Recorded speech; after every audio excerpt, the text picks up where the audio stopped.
Assalamu alaikum students. Today we will discuss the remaining flowchart examples. Example number 5 is related to the sum, product and average of 5 given numbers. Students, इस problem में 5 numbers enter होंगे. उन 5 numbers का सम calculate होगा, product calculate होगी और average calculate होगा. Flow chart के स्टार्ट पे स्टार्ट सिंबल है. स्टार्ट सिंबल के बाद पैरेललोग्राम है. ये इनपुट सिंबल है. इनपुट में 5 नंबर्स एंटर हो रहे हैं. उन 5 नंबर्स को स्टोर कर रहे हैं with names N0, N1, N2, N3, N4. उसके बाद रेक्टेंगल शेप है. रेक्टेंगल शेप प्रोसेसिंग सिंबल है. इसमें प्रोसेसिंग हो रही है. सम कैलकुलेट हो रहा है. Sum is equal to N0 plus N1 plus N2 plus N3 plus N4. उसके बाद प्रोडक्ट कैलकुलेट हो रहा है. N0 multiplied by N1 multiplied by N2 multiplied by N3 multiplied by N4. Next average में क्या हो रहा है? Sum divided by 5. स्टूडेंट्स ये करेक्शन कर लें. यहाँ पे मल्टीप्लिकेशन लिखा था, सम आएगा N0 plus N1 plus N2 plus N3 plus N4 divided by 5. और नेक्स्ट एक और पैरेललोग्राम है. ये आउटपुट सिंबल है. इसमें आउटपुट प्रिंट होगी प्रिंट सम, यानी ये सम प्रिंट होगा, प्रोडक्ट प्रिंट होगी और एवरेज प्रिंट होगा. और ये फ्लो चार्ट का एंड है. Next flow chart is related to the area of a parallelogram. Students, parallelogram के एरिया का फॉर्मूला है बेस इनटू हाइट, यानी एरिया कैलकुलेट करने के लिए बेस और हाइट की वैल्यूज़ को मल्टीप्लाई करना होता है. फ्लो चार्ट के स्टार्ट पे ओवल शेप है, start of the flow chart. उसके बाद पैरेललोग्राम शेप है, इनपुट सिंबल है. इसमें इनपुट में बेस और हाइट की वैल्यूज़ एंटर होंगी.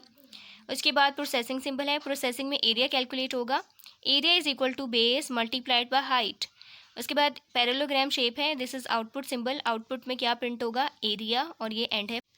स्टूडेंट्स, अभी तक हमने सिंपल प्रॉब्लम्स डिस्कस की हैं और उनके सिंपल फ्लो चार्ट्स ड्रॉ किए हैं. अब हम conditional flow in flow charts discuss करेंगे. स्टूडेंट्स, अभी तक हमने जितने भी फ्लो चार्ट्स डिस्कस किए हैं, इन फ्लो चार्ट्स में we have used terminal, input output and processing symbols. Students, अभी तक हमने फ्लो चार्ट्स में डिसीजन सिंबल यूज़ नहीं किया. आज हम डिसीजन सिंबल का यूज़ डिस्कस करेंगे. In the following flow charts, we study the flow between steps can depend upon a certain condition. If the condition is true, then the flow is different from when the condition is false. A condition is always evaluated as either true or false.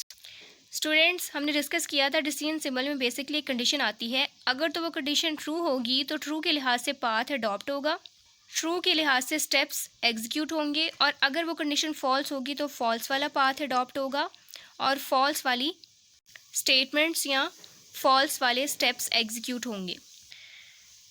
For example, a flow chart to determine whether a given number is odd और even. Students, इस problem में numbers enter होंगे and we have to find whether the given number is odd और even. First पे oval shape है, ये terminal symbol है, start symbol है. उसके बाद पैरेललोग्राम है, ये इनपुट सिंबल है. इसमें नंबर एंटर होगा, इनपुट नंबर n. उसके बाद इस नंबर पे ऑपरेशन होगा in the processing symbol.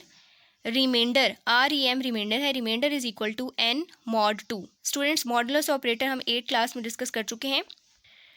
Students, modulus operator gives the remainder after division. जो भी नंबर एंटर होगा उस नंबर को 2 से डिवाइड करेंगे.